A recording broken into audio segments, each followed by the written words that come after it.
देख रहे हैं सरसार ट्यूब। मैं देवेंद्र सिंह लड्डू। चलिए, नवरात्र का आज दूसरा दिन है। ब्रह्मचारिणी, ब्रह्मचारिणी क्यों कहलाता है, क्यों पूजा किया जाता है ब्रह्मचारिणी की, क्या क्या है ब्रह्मचारिणी का पूजन करने से।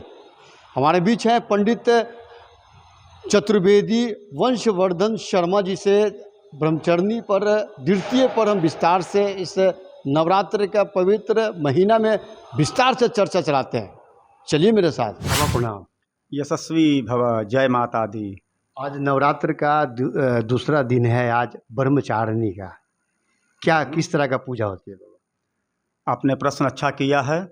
आज भगवती के ब्रह्मचारिणी स्वरूप का पूजन है।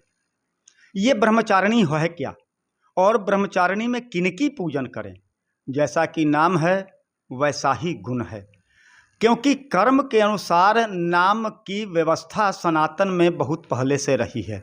कर्म के अनुसार नाम दे दिए जाते हैं। जैसे विश्व शिल्पी हैं तो वो विश्वकर्मा हैं, गुप्त रूप से चित्र खींचने की क्षमता रखते हैं तो चित्रगुप्त हैं। वैसे ही ये ब्रह्मचारिणी हैं। ब्रह्मचारिणी का तात्पर्य यह है कौमार्यावस्था से ब्रह्मचारी के लिए और खास करके विद्यार्थियों के लिए ब्रह्मचारी का पूजन अत्यंत शुभदायी होता है। ब्रह्मचारिणी का पूजन ब्रह्म मुहूर्त में करने की परंपरा रही है। वैसे तो भगवती का पूजन कभी भी किया जा सकता है, किसी भी समय माँ की आराधना की जा सकती है। माँ से प्रेम करने का कोई समय नहीं होता है, कोई मुहूर्त नहीं होता है, परंतु माँ से विशेष इच्छा की पूर्ति करवानी हो तो व्यवहारिक जीवन में भी देखा जाता है कि हम लोग माँ से जब कुछ विशेष लेना होता है तो माँ की कैसे कहें उसको, माँ को मनाने का प्रयास करते हैं कि पिताजी से कह करके वो थोड़ी व्यवस्था करवा दें। वैसे ही ब्रह्मचारिणी स्वरूप का पूजन जब करते हैं, ब्रह्मचारियों के लिए, विद्यार्थियों के लिए, तपस्वियों के लिए ब्रह्मचारिणी का पूजन अत्यंत आवश्यक है। ब्रह्म मुहूर्त में ब्रह्मचारिणी का पूजन अत्यंत शुभ फलदायी है। अब ब्रह्म मुहूर्त होता क्या है? ब्रह्मचारिणी से ही संबंध उसका भी है।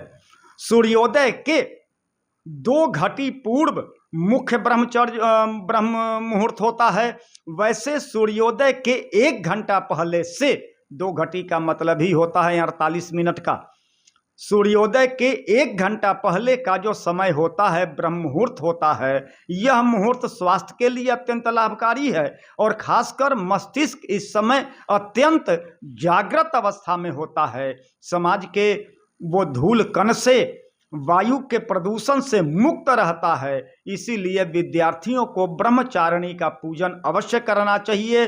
और विद्यार्थियों को इसीलिए कहा जाता है कि ब्रह्म मुहूर्त में उठ करके आराधना करें सरस्वती की। और सरस्वती भगवती के ही एक तीसरे स्वरूप का नाम है।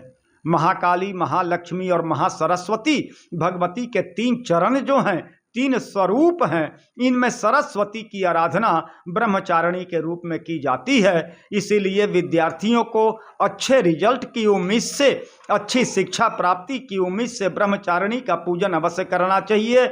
और हम सामान्य साधकों को भी, जो भगवती के आराधक हैं, उनको भी ब्रह्मचारिणी का पूजन तो अवश्य ही करना चाहिए। इसमें कतई दो मत नहीं है। ब्रह्मचारिणी का पूजन व्यक्ति के ब्रह्मचर्य की रक्षा करता है, व्यक्ति के ज्ञान की रक्षा करता है, व्यक्ति के ब्रह्मांड की, मस्तिष्क की रक्षा करता है। इसलिए ब्रह्मचारिणी का पूजन ब्रह्म मुहूर्त में अत्यंत शुभ फलदायी होता है और हम सभी के लिए अत्यंत शुभ फलदायी है। सभी भक्तों के लिए शुभ फलदायी है, विद्यार्थियों के लिए विशेष करके शुभ फलदायी है। इसमें कहीं भी संदेह नहीं है। बोल जय माता की, बोल साचे दरबार की जय।